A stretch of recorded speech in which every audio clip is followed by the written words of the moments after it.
అడగవే అమ్మా, అడగవే అమ్మా, ఈ భారతదేశం ఎదుగుతుందట.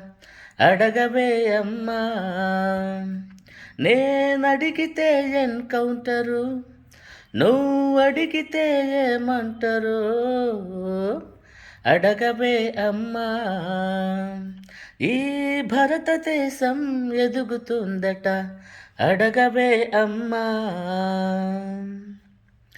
ఉన్నవాడు మేడ మీద మేడలెన్నో కట్టుతుంటే, పేదవానికున్న నీడ నేల కూలి చెదురుతుంటే, ఇదే నా దేశం మారిన తీరు చూడవే పేదల కలిపోరు. రాజ్యమున రాజకీయ జెండాలు తప్ప మరేమీ మారలే. అడగవే అమ్మా, ఈ భారతదేశం వెలుగుతుందట. అడగవే అమ్మా.